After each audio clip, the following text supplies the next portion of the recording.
This morning, police in Minneapolis are investigating a deadly shooting that happened near the U of M campus over the weekend. Police were called to Dinkytown around 2 in the morning yesterday. They found a man dead in a front yard along 12th Avenue. Family members confirmed to WCCO that the man who was killed was 23-year-old Deshaun Daggs of Eden Prairie. Police say another man later showed up at the hospital with a non-life-threatening injury from the same incident. We spoke with one neighbor who lives next to a mobile surveillance camera set up by police. She says an officer stopped by to review the footage and described it to her.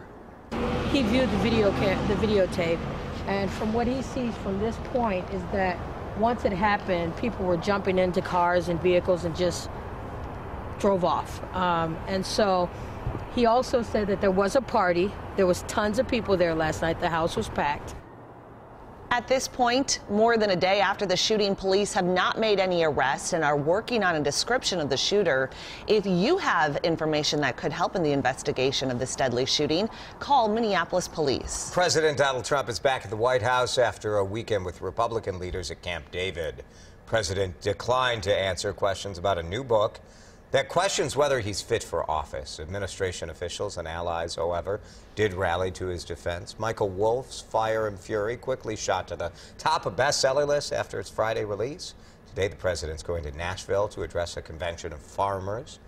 Trump will then head to Atlanta to attend the college football championship game between Georgia and Alabama.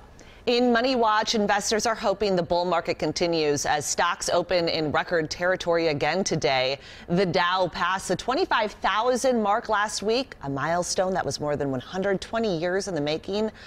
All this talk about the Dow raises the simple question, what is it? Well, named after Charles Dow, the average began tracking the most powerful corporate stocks in 1896 and has served as a broad measure of the market's health through 22 presidents, 22 recessions, and a Great Depression.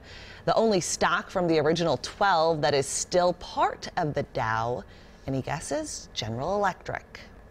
Our latest lottery mania comes to a close with winners of 2 games in 2 different states, neither of which is Minnesota or Wisconsin. Winning Powerball tickets sold in New Hampshire. Jackpot initially estimated about $570 million, but the actual amount turned out to be about $10 million less than that.